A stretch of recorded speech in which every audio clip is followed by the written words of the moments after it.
This is going to be a major change of pace for you. Because although this is entitled Putting Integrity into Finance and Management, we're actually going to spend most of the time talking about a new model of integrity that absolutely creates enormous value. I'm going to define integrity in a way for you that's totally positive phenomenon. There's nothing normative about it whatsoever. You'll see that as you go along. And it's applicable both to human beings' personal lives as well as objects and systems and to human entities like partnerships and corporations. And so at the end of the talk, if I'm successful, you will have gotten a structure and a framework that will allow you to see the world in a different way. Guaranteed.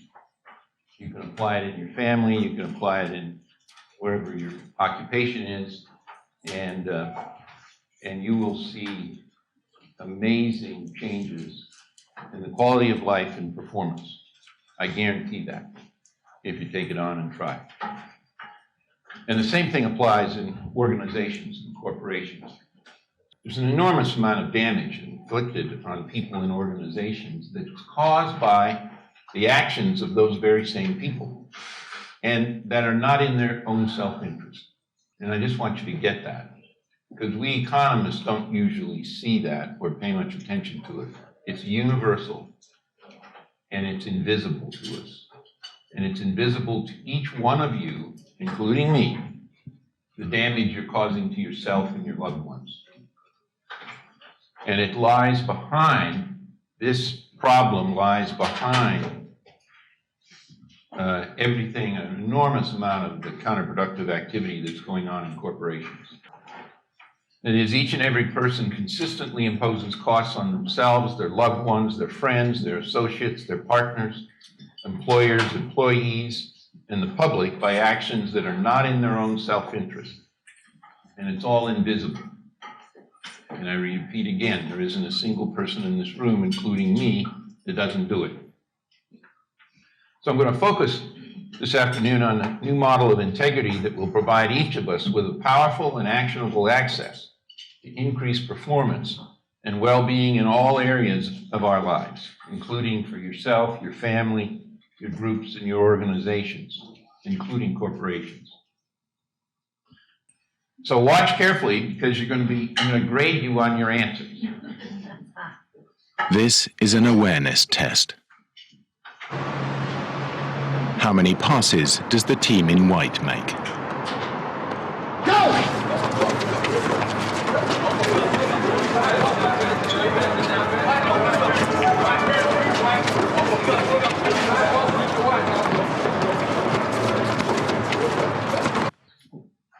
The answer is 13. But did you see the moonwalking bear?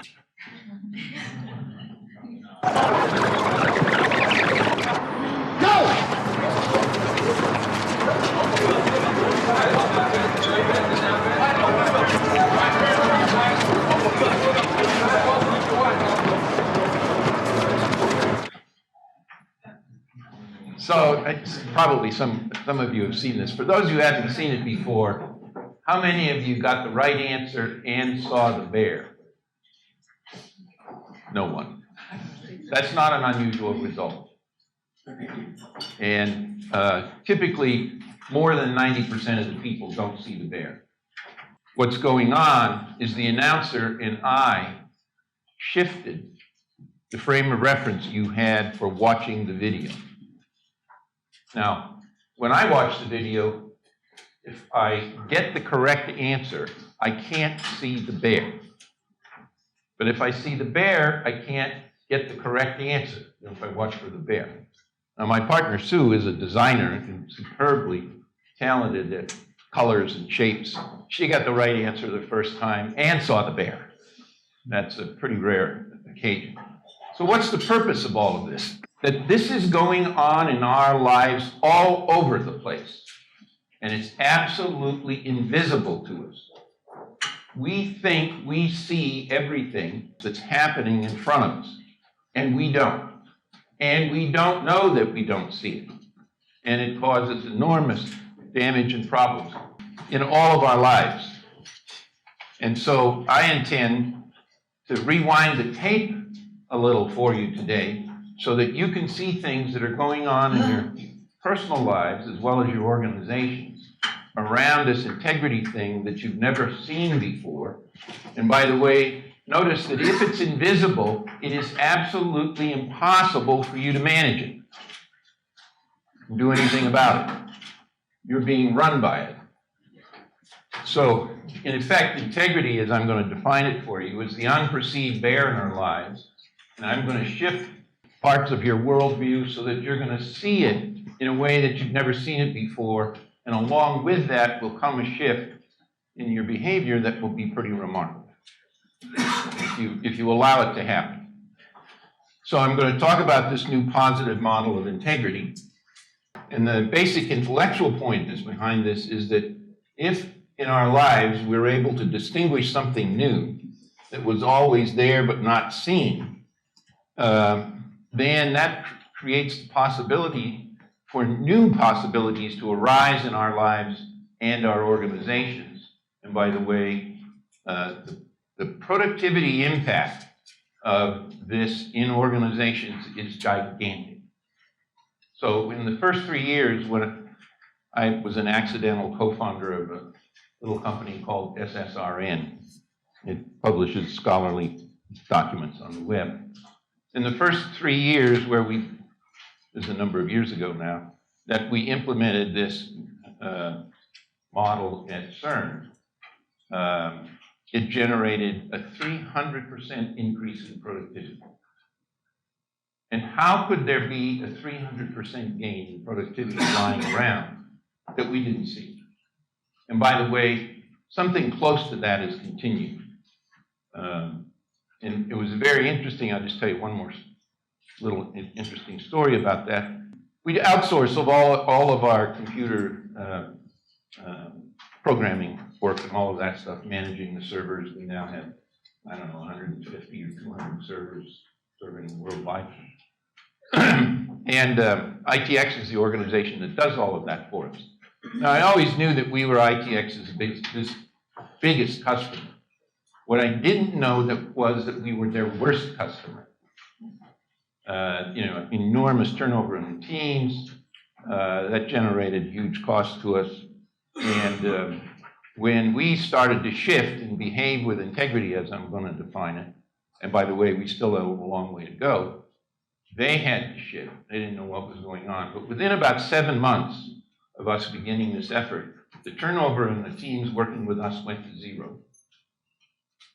And they were turning over every month or two because they had pull all-nighters all the time, and we were really a bunch of jerks to work with.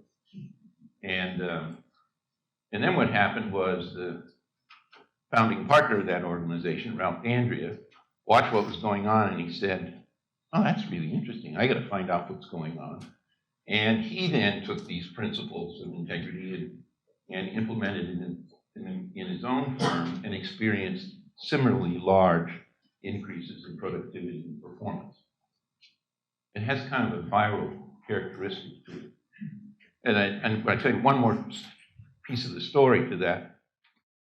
About a year after he'd started, he came to me and he said, Mike, not only have we implemented, but I decided all my clients should be like you guys, and they should all learn about integrity as well. And I found out they don't all want to learn. So I said, well, what do you do? Well, he said we worked as hard as we could to persuade them. And now he said, I just fired them. I am not going to work with clients that aren't going to be this way because it's too taxing and it just doesn't pay off. And I said, well, do you just call them up and say you're fired? No, he said, I just keep raising the price until they go away. Questions for the day are, violations of integrity make any real difference to organizational performance, the bottom line, the quality of organizational life? Do they make any real difference to your performance, your bottom line, or the quality of your life? What is integrity? We're going to spend a long time talking about that. For an object or a system, non-human. For a person, a human entity. or an organization, another kind of human entity? And then what is it that conceals the impact of integrity on organizations and individuals? And what that is, that concealing thing, is what we call the veil of invisibility. Okay, and as we go along, I'm going to move quickly because at one point I thought I had an hour and a half to do this, and then I realized at lunch when I looked at the program that I had an hour, so I chopped out at half an hour, and I don't know what's going to happen because we started a little late. So I'm going to distinguish integrity as it exists in this new model of integrity. It's not all that complicated. It's just going to involve language that's very different than you've ever experienced before. Just bear with it. It's simple, actually, although it sounds a little funny to start with.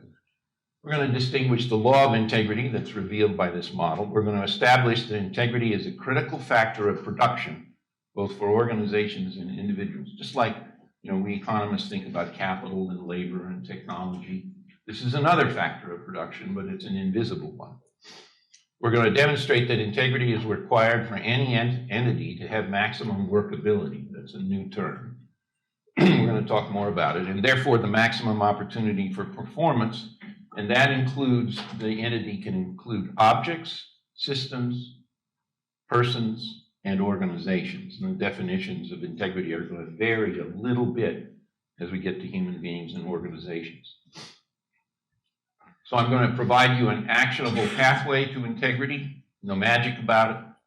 You can choose to do it or not. I'm going to show you an effective and fast pathway to being trusted by others. It's always said it's very hard to generate trust. That's something that happens over there. I'm going to give you a pathway. If you behave with integrity, trust gets generated almost immediately. And that's enormously valuable to every single one of us and to our organizations. I'm going to show you how applying cost-benefit analysis to your integrity virtually guarantees you're out of integrity. That took me a full year to come to grips with, because as an economist, how could cost-benefit analysis lead to the wrong answer? Well, if you apply it to your integrity, as we'll talk about, it does. And applying that cost-benefit analysis to your integrity will guarantee that you will be an untrustworthy person. I'm going to show you why that despite the damaging consequences, people generally behave in ways that violate what I'm going to call the law of integrity, and thereby reduce their performance and quality of life and dramatically limit their opportunity for performance. And finally, I'll give you access to rejecting that path. So what is integrity? We're going to start with the Webster's definition: the quality or state of being complete, unbroken condition, wholeness, entirety. Very simple. Think of an object like a bicycle wheel. It's complete, whole, unbroken, sound, and it works. Now, if you start pulling spokes out and you put weight on it, it's going to get out of round, and its workability goes down. As soon as something is not whole and complete, sound, its workability begins to go down. And as the workability goes down, its opportunity for performance, or the value that can be created there, goes down. That also includes the quality or state of being unimpaired, perfect condition, soundness. The third definition in Webster's is the quality or state of being a sound moral principle, uprightness, honesty, and sincerity. We are not going to use that as part of the definition of integrity. That causes massive mischief and is responsible for the fact that almost nobody in the world understands what integrity is, and then can't see these amazing improvements in performance that are possible by behaving with integrity. So we're not going to use it in number 3.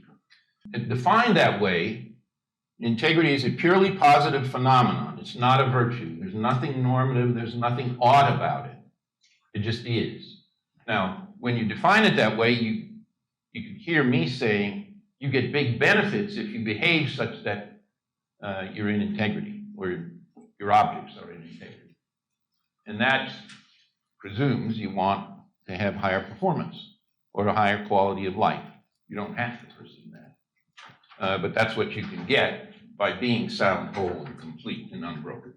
There's nothing inherently good or bad about it. It's just the way the world is. And I will show you how ethics and morality are related to integrity a little farther down the road. It's going to turn out being related to your work. Okay, let's start with the definition of an object. It's whole. An object has integrity when it's whole and complete. Think of that bicycle wheel. Any diminution in whole and complete results in a diminution in workability. The wheel with missing spokes is going to start to get out of round, works less well. Eventually, it may stop working entirely. And a system that's out of integrity will start working less well, and eventually it may not work at all, but it certainly has got sand in its gears, so to speak. Now, the integrity of an object or system, we haven't got to human beings yet, consists of three elements. To be whole and complete, an object or a system must have integrity that is whole and complete in three dimensions. The design of the object or system must be capable of delivering on the purpose of the design. Pretty straightforward. The implementation of the design must be implemented completely and accurately. This all sounds pretty obvious, right? And finally, the use of the system or the object must be used for what it's designed for, the intended purpose. So a 300-pound man who's trying to use a life preserver designed for a 50-pound child is going to drown if he can't swim. You can't believe how much value we got out of that simple definition at CERN in terms of recognizing where the design of our systems was out of integrity, not whole and complete. And that was due to the fact that for a long time, we thought, we didn't even think about the design. We started collecting requirements once we decided what it should do. And that leads you into a real mess. And we couldn't figure out what was going on until we realized that we'd skipped the design stage consciously. Now, it's pretty stupid, right? People do it all the time. Implementation of the design, it can be less than whole and complete, and then it's not going to work like it's supposed to work. And then finally, the use of it, and we found lots of stuff that was being used in our systems for things that it was never designed to be used for. And that leads to all kinds of mischief and unworkability, guaranteed. Just watch it in your own life or your organizations. So when an object or system is out of integrity, it becomes less workable. Workability is the bridge to performance. As an entity becomes less workability, its opportunity set, available opportunity for performance declines. Thus, integrity becomes a necessary but not sufficient condition for maximum performance. Not sufficient. There are many things in addition to integrity affect performance, including, if you're talking about us as human beings, our mental and physical endowments, same thing for an organization. So it takes, if all you've got in life is integrity, and you don't have anything else, smarts, wisdom, that kind of stuff, you're probably not going to get much performance. So for organizations, competitive, organizational, financial, and human strategy are very important factors, and they better be running well too. So we're going to get to human entities in a minute, but first the law of integrity. The law of integrity states, as integrity, the state of being whole and complete of an object, and this is perfectly obvious, an object, system, person, or human entity declines. As that happens, workability declines, and as workability declines, the opportunity for performance declines. Now, you notice that so far there's not been anything said about good or bad, desirable or undesirable. Now, if you get workability and you get higher performance, generally people like that, but integrity isn't that. There's nothing inherently good about it. It's just whole and complete. So the maximization of whatever performance measure you choose, including the quality of your life, requires integrity. Violating the law of integrity generates painful consequences just as surely as violating the law of gravity. There's nothing inherently normative about gravity. It just is. But if you step off a 4-story building without appropriate protection, it's going to hurt when you hit the bottom. And that's going on for every single one of us every day and for our organizations, as well as our own lives. And it's invisible to us. Put simply and somewhat overstated, without integrity, nothing works. If you take that as a heuristic, pretty amazing things can happen in your life. Okay, as I said before, the impact on performance is gigantic, easily in the range of 100 to 500%. And the quality of life for us individuals I'd include in there. Now, if integrity is so important to productivity and accomplishment, why are violations of the law of integrity so universally observed? You will see the causes of that when we deal with one, what we call the integrity performance paradox, and two, the veil of invisibility, the factors that make all of the workings of all of this invisible to us. And if you master those 8 factors that contribute to the veil of invisibility, it all becomes visible to you, and your behavior will automatically shift. That's the easy stuff. Now, integrity for a person is a bit more complicated. In this positive model, integrity for a person is a matter of the person's word, nothing more and nothing less. You are a man or woman of integrity and enjoy the benefits thereof when your word is whole and complete. And your word includes the speakings of your actions, as in actions speak louder than words. Later, we will explicitly define what constitutes one's word in matters of integrity. But at the moment, we're going to take a detour.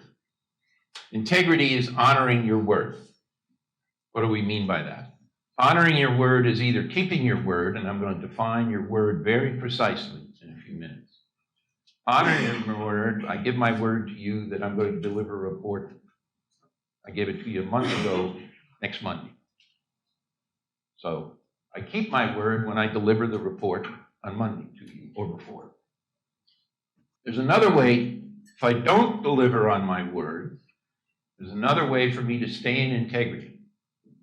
And people often are told or sold a bill of goods that being a person of integrity means you keep your word. Now that's an impossible thing to do if you're up to anything important in life. And especially if you're involved in leadership. You are making commitments that nobody knows how to keep.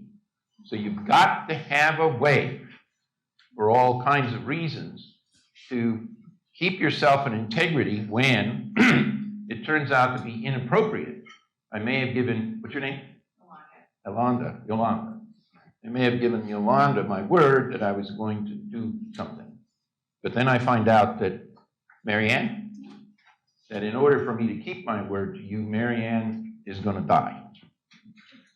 I'm making this extreme, right? So now I don't want her to die, and I can't say, so I can't keep my word. I choose not to. So I got to have a way out and stay in integrity. How do I do that? Whenever you will not be keeping your word, just as soon as you become aware that you will not be keeping your word, including not keeping your word on time, you say to everyone impacted, A, that you will not be keeping that word. And then B, that you will keep that word in the future and by when, or that you won't be keeping that word at all, and you clean up the mess that you caused in the lives of others who were counting on you to keep that word.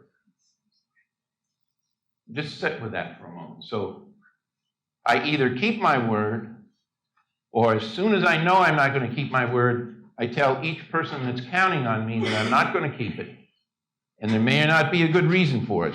All I have to say is I'm not keeping it. And I clean up I tell them when I will be keeping it, or I'm not going to keep it at all. And then I clean up the mess in your lives, those I gave my word to, as best I can. And it's amazing how little it often takes to clean up the mess. If you really do announce as soon as you know you're not going to keep it. So maybe I gave you my word I was going to deliver something next month. I know now I'm not going to do that. So I tell you, Sarah, I'm not going to do that. and here's what I'm going to do to clean up the mess.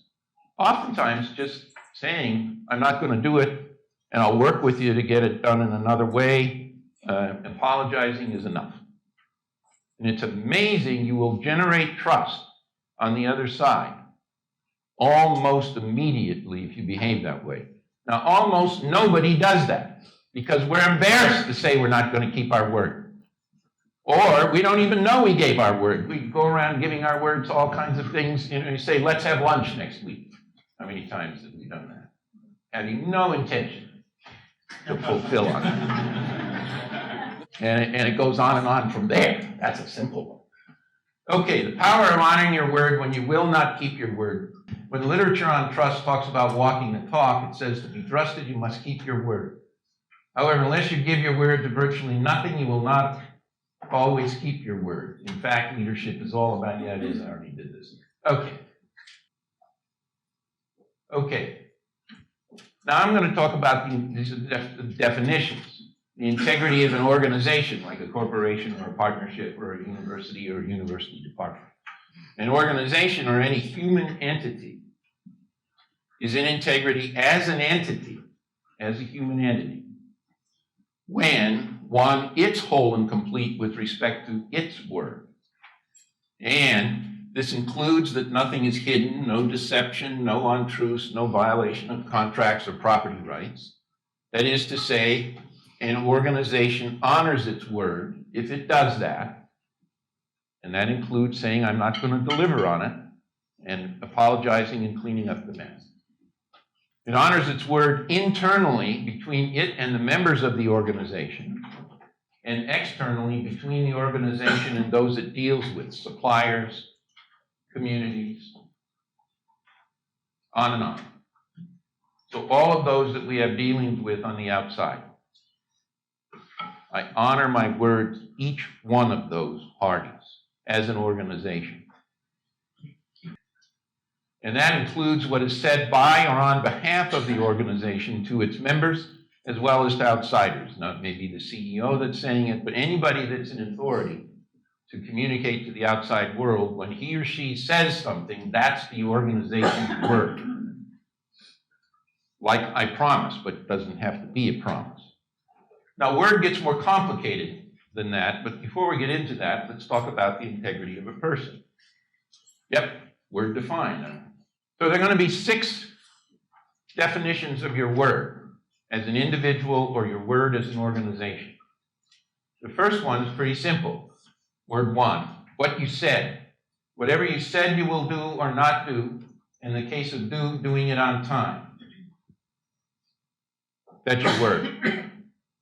Note, there's a parenthetical here. Requests of you become your word unless you have responded to them in a timely fashion and said no or made a counter proposal. So Paula sends me an email with a request. Mike, would you please do this? And I don't respond. Now, that's my word by this definition because I didn't say no.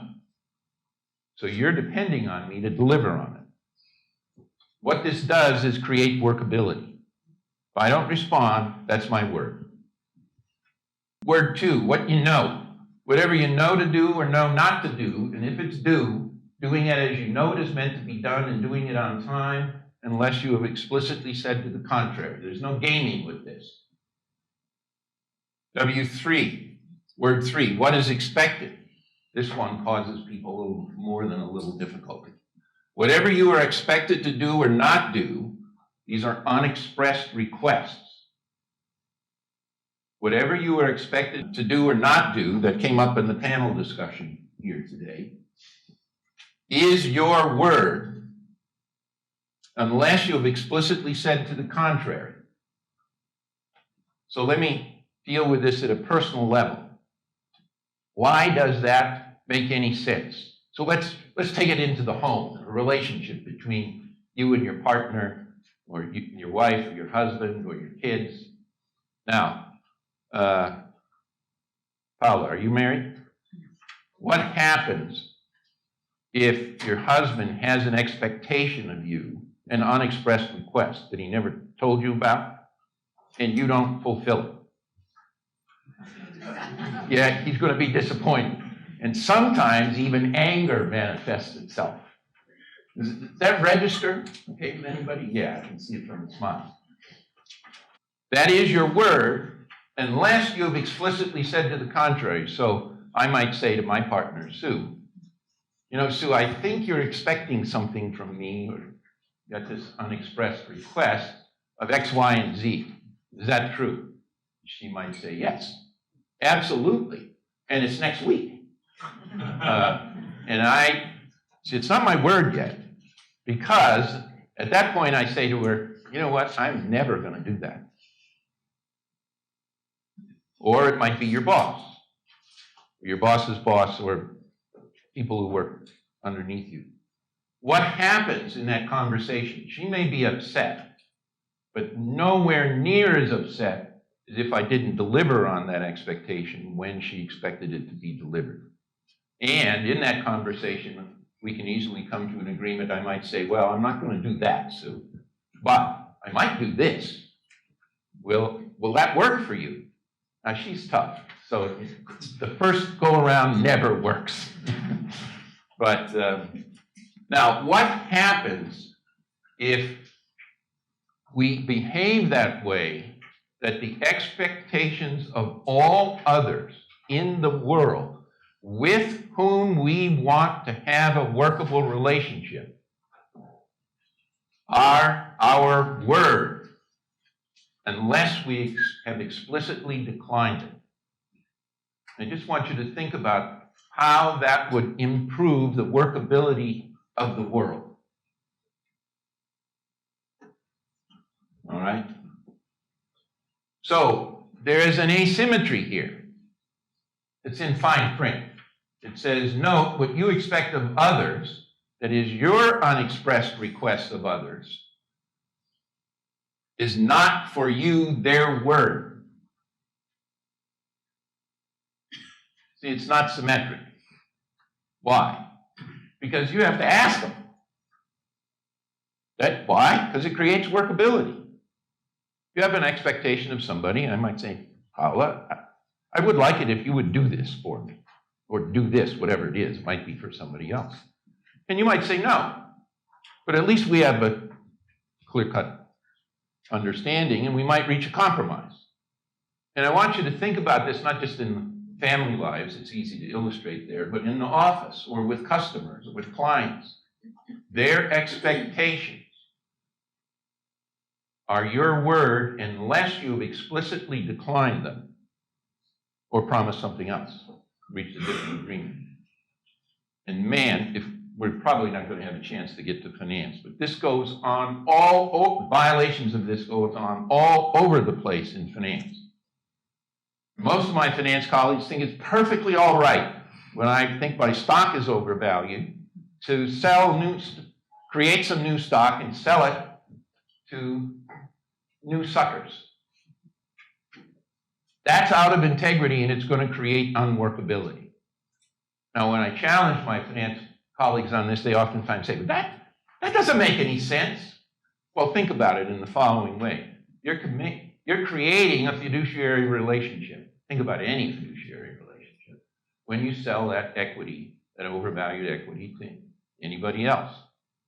Now, I want you to think of it out of the finance realm for a moment. If you're trying to hire me as a fiduciary, and I lie to you in the process about what, I behave in a way that's not fiduciary-like, what does that do to the relationship when it gets created? It's a mess. And you want to see what happens when you behave like this? Look at the mess that Facebook got itself in by selling and going to all kinds of efforts to sell that stock at as high prices they could get independently of what the real value was. Unbelievable cost from that simple little act. And they thought they benefited a lot from doing it. It's absolutely out of integrity for this reason. What you say is so. Whenever you've given your word to others as to the existence of something or state of the world, your word includes being willing to be held accountable, that the others would find your evidence makes what you have asserted valid for themselves. So lying goes out the window now. That's one implication. So what I say is, I'm making an assertion to Sarah, and that's my word.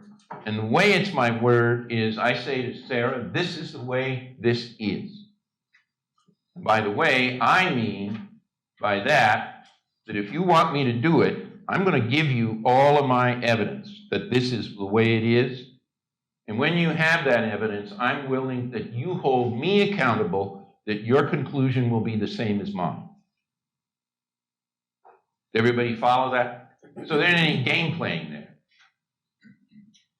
Here's word 5, what you stand for, whether expressed in the form of a declaration made to one or more people or to yourself, as well as what you hold yourself out to others as standing for, formally declared or not. I'm not going to spend a lot of time talking about that.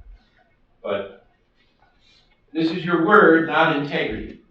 And I guarantee you, I've spent time with my co-authors working on this for 10 years, it's absolutely airtight. 6 is going to come in a minute. You keep your word by doing what you said you would do and doing it on time. Doing what you know to do and doing it the way it was meant to be done and on time unless you have said you would not do so. Doing what others would expect you to do even if you've never said you would do it, and doing it on time unless you have said you would not do it. And you've made your expectations of others clear to them by making explicit requests. And you're willing to be held accountable when you assert something that others would accept your evidence on the issue as valid. That's a pretty high standard. But if you behave that way with respect to your assertions in life, something pretty important will change. Word 6 is the relation between my word and morality, ethics, and legality. Morality, ethics, and legality are about right and wrong, good and bad behavior. They're the standards for good and bad behavior.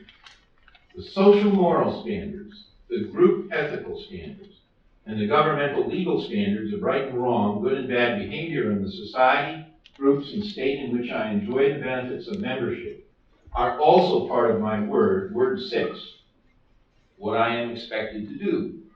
The laws, the ethics, and legality are all about that. Unless I've explicitly and publicly expressed my intention not to keep one or more of those words. Ethical principle, legal principle, moral principle. And I am willing to bear the cost, including the punishment, of refusing to conform to these standards by refusing to conform to the rules of the game that I'm in with others. So this will land pretty well. If I'm involved in some kind of a game, I don't mean playing necessarily, with you all, and I decide that I'm not going to follow one or more of the rules of this game, like selling overvalued equity or whatever it is. I don't have to live up to those rules. But if I'm going to be a man or a woman of integrity, I have to let everybody know who's in this game with me that I'm not going to play by one or more of the rules of this game. And I am personally willing to bear the costs associated with me refusing to obey that, to conform to those rules. Martin Luther King, the nonviolent movement. Gandhi, told the British government he wasn't going to obey some of those rules, and he was perfectly willing to bear the punishments for doing so. The whole substance of the nonviolent movement. And it changed enormously the lives of billions of people. So if I've done that, I've in fact honored my word with respect to those standards. Now that simple set of rules, and they're discussed at length, moreover, there are no holes in it. I can tell you, if we found any that got plugged by now. It covers the map, and there are some subtleties I've had involved in. So here's because I'm worried about running out of time. Why is it that almost everyone acts without integrity in one way or another, despite the huge costs it imposes on us. Now, I already gave you some hints about this. Everyone in this room sees themselves as persons of integrity, including me. The bad news is, I can say with great confidence that no one in this room is a person completely in integrity, including me. That self-satisfied view is one of the causes of the universal lack of integrity in the world. Common belief that we had made it is one of the factors contributing to the lack of integrity. The fact is, and we're going to talk about this a little bit more, integrity is a mountain with no top. So we'd better get used to climbing and even learn to like it. And if it has no top, it means we never actually get there. When we see that, it gives you a freedom to be okay with what's left out of integrity in my life. I don't even know some of it yet. And it allows me to have some patience with others where I may see their out of integrity actions more clearly than I see my own. We're all there. It is what it is to begin. This is important. The cost of dealing with an object, person, group, or entity that is out of integrity. Consider the cost of dealing with an object that's out of integrity. A simple one. Say a car, or a bicycle, or an air conditioning system. When it's not whole and complete and unbroken, that is, a component is missing or malfunctioning, it becomes unreliable, unpredictable, and it creates those characteristics in our lives. Take a car. The car fails in traffic. We create a traffic jam. We're late for appointments. We fail to perform. We disappoint our partners, associates, and firms. And in fact, the out of integrity car creates a lack of integrity in our own life with all sorts of unworkability fallout. Guaranteed. Guaranteed. And this is true of all of our associations with persons, groups, or organizations that are out of integrity. The effects are huge, but generally attributed to something other than the lack of integrity. Now, I'm not saying, implication is that we shouldn't associate with others, other organizations, other people, other groups that are out of integrity, because they're all out to some extent. But if you think you can associate yourself with somebody that's far out of integrity and not suffer from it, you're dreaming. Because it's going to, so you need to be careful who you choose to associate with, including organizations. There's no way to get around it.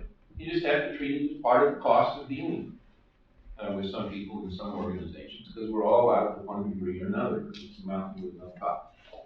As individuals, we regularly make promises and commitments we do not keep, late or non-delivery of tasks. We show up late or not prepared for meetings. We surreptitiously read documents, answer emails, work on other matters while in meetings. And I've gone through helping people see, people that have committed themselves to learn about this, how far out of integrity they are on really little stuff. And, just getting them to show up on time back in the classroom. It creates a state change. If people show up in time for the beginning of the class or a meeting. Now, how many times have you been in a meeting in the last month where somebody, and usually lots of people, show up late? Or they're busy doing something else when the meeting is supposed to start. I've done demonstrations with groups of people in which they end up committing to simply do this simple thing, show up on time, ready to go to work. Honest to God, it's a state change in the system. State change, like what happens when an orchestra is tuning, is out of tune and then comes into tune. That's not a little bit better. It's a totally different thing. And so just watch as you go through life how many times the meeting doesn't start on time, and then watch the reasons why it doesn't start on time. Everybody may be there on time, but it still doesn't start on time because they're chatting and gabbing. And if you can get people to cooperate, this is really trivial stuff. you would be astounded how productivity increases. So I'll tell you a little story about this concern. I'm the chairman of the board and the chief integrity officer, and we about 7 of us, and we all are the smartest guys on the block, and they're really smart. And we all know we can multi-process, every single one of us. So we're answering, and our board meetings are 3 days long, and we're busy people, and we can't be separated from the world and our email for that long. So we multi-process. And as a result of this work, working on these papers, it dawned on me one day that I was directly responsible for an enormous amount of crap that was going on in the company because I had not been paying attention because I was multi-processing when something important got decided, and then I did something that was inconsistent with that because I wasn't in the meeting. So we talked about it, and everybody realized we were all doing it. And by the way, every time the screw-up occurred, I could point the finger at this person or that person or those people who caused the problem. It wasn't me, ever. But I remember the day I got that I was the problem, and so were the other people around that table. So we decided that we had to establish a new rule. It was okay to be out of the meeting, just pick up your computer and read. So then we all know you're out of the meeting, and then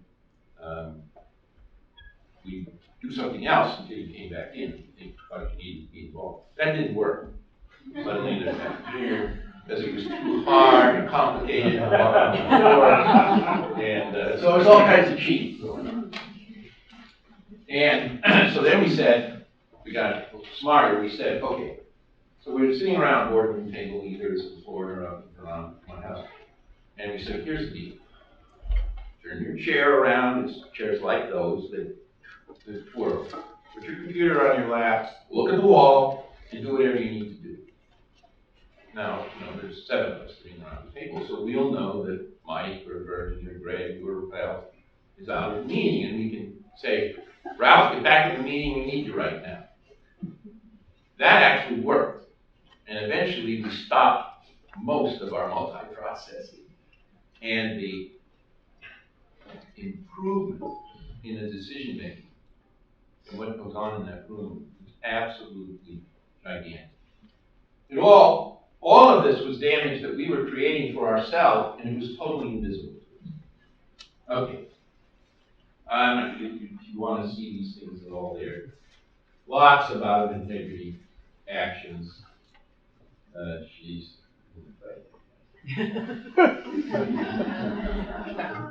I'm wearing my co-op and said, people would just answer their telephone voicemail on time and their email messages, world peace would probably materialize. So, how long have I got? 5 more minutes. Okay, so let me skip to the end. So I'm not going to do anything on the scale of invisibility, these 8 factors, because I do want to get done on time. I can't give a lecture on integrity and end up late. So you would be proud of me. So what is it like to be whole and complete as a person? Let's make it real personal. When you honor your word to yourself and to others, and by the way, the core of all of this starts. It took me about 2 years to figure this out, maybe it was 3. Starts with me giving my word to myself that I'm a man of integrity and honoring that word. And when I did that finally, something changed in my life that was very important. Does it mean I've never done anything that's out of integrity since then? Absolutely not.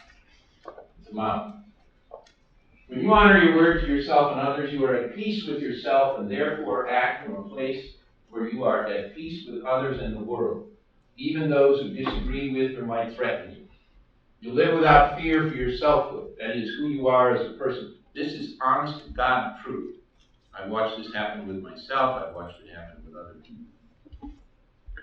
You live without fear for your selfhood. That is who you are as a person.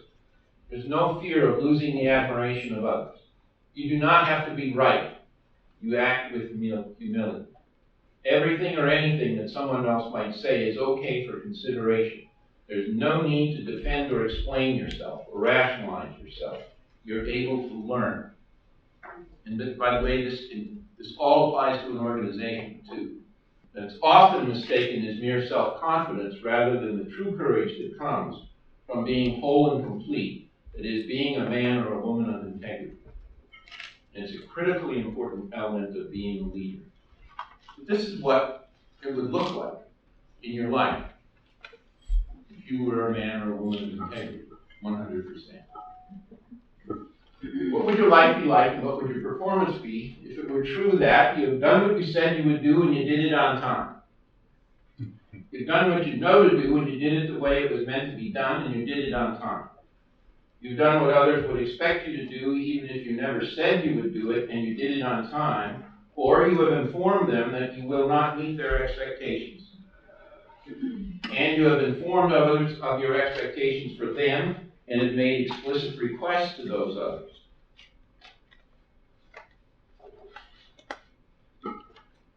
And whenever you realize that you are not going to do any of the foregoing or not going to do it on time, you said so to everyone who might be impacted, and you did so as soon as you realized that you wouldn't be doing it or you wouldn't be doing it on time. If you were going to do it in the future, you've said by when you would do it, and you've dealt with the consequences of your not doing it on time or not doing it at all, for all of those who are impacted by your not doing it on time or not doing it at all. In a sentence, you've done what you said you would do, or you've said you're not doing it. You have nothing hidden. You are truthful, forthright, straight, and honest. And you've cleaned up any mess you have caused for those depending on your word. And almost unimaginable, what if others operated in this way with you? That's a picture of what integrity looks like in a group of people. Whether it's a family, company, it's not always comfortable. In order to make that work at CERN, I had to be willing to have anybody in the company, no matter at what level, in public or privately, call me on my lack of integrity. In the board meetings, in conversations with others, over the telephone and emails, and there were lots of them. And there's this interesting thing. When I got so that I welcomed it, I didn't like it all the time, but I welcomed it. Somehow, they respected or liked me better. They knew I was out of integrity. I hadn't done those things that I said I was going to do. Well, that's what I was afraid of. We didn't get a chance to apply it to finance and corporation, but this is not all that hard. And I want to say one more thing and then I'm over. What happens is the world, the occurring of the world around you shifts. How does it shift? The world will start to occur such that you become aware of your out-of-integrity actions or inactions. And you become aware, because you can see it, of the costs of that behavior or the benefits, the trust and everything else that comes about it. And when that stuff, it's all going on in our lives now, when that stuff becomes visible to us in an automatic part of the occurring, and you don't actually have to think about it. If you get that model and take that on, then it suddenly shows up that all that stuff that we're doing and others around us are doing, that impose costs on us and on them. the source of that damage suddenly shows up, and then it's real easy to start stopping hitting yourself with a hammer. That's what it is.